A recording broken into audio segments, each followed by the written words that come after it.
వాళ్ళు శాంతి చర్చలకు మేము ఒప్పుకుంటాము అన్న తర్వాత, మా తరఫు నుంచి సీజ్ ఫైర్ ఉంటుందన్న తర్వాత ఎవరి మీద దాడి చేశారా? ఒక్క ఎగ్జాంపుల్ చెప్పండి.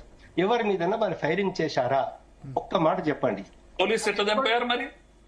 పోలీసు ఎట్లా చనిపోయారు? పోలీసు ఎట్లా చంపారు? చంపుకున్నారా? అదే అండి, పోలీసు ఎట్లా చనిపోయారు? పోలీసులు ఎట్లా ఎంతమందిని వీళ్ళు కాల్చి చంపితే, ఎంతమంది నువ్వు కాల్చి చంపితే ఆ రోజే 18 మంది 20 మందిని కాల్చి చంపారు. ఒక్క విషయం, గ్రే హౌండ్ పోలీసులు ఎట్లా చనిపోయారు? పోస్ట్ మార్టం రిపోర్ట్ తెప్పిస్తారా? అందులో ఎవరి బుల్లెట్స్ పోస్ట్ మార్టం రిపోర్ట్ తెప్పిస్తారు? తెప్పించండి. గ్రే హౌండ్ పోలీసులు ఎవరి బుల్లెట్స్ తో చనిపోయారో మీరు post mortem report తెప్పించండి.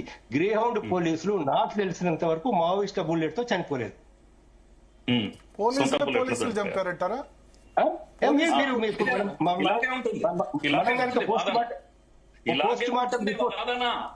Post mortem రిపోర్ట్ తెప్పిస్తే తెలుస్తుంది ఎలా చనిపోయారు. ఏంటిదండి సార్? అంటే చంద్రకుమార్ గారు జనరల్ గా మీరు కనీసం ఏతుందో ఒక మనిషిగా ఆలోచించకుండా, ఒక మానవత్వం ఉన్నటువంటి హృదయం ఉన్న మనిషిగా ఆలోచించకుండా మనుషులు చనిపోవాలని కోరడం ఇదేం మనస్తత్వము? శవాలు చూడాలనుకోవడం ఇదేం మనస్తత్వం? లిస్టు చెప్తాను నేను, వాళ్ళు చంపేసిన లిస్టు చదువుతాను నేను, వింటే మీకు ఓకే ఉంటే.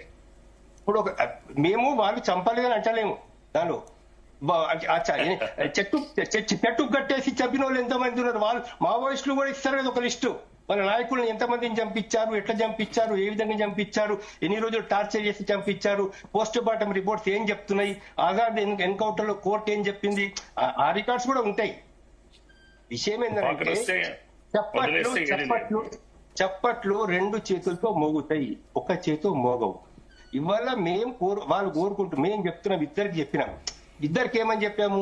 మీరు ఆయుధాలు వాడద్దు అని చెప్పాము. దానికి మావోయిస్టులు స్పందించారు, మేము వాడము అని చెప్పారు. అప్పుడు మనం ఏం చేయాలా? చర్చిస్తాము అనాలా? కొంచెమైనా ఇంగిత జ్ఞానం ఉన్నవాళ్ళు, మానవత్వం ఉన్నవాళ్ళు, కొంచెమైన రాజ్యాంగం అంటే ఏంటిది?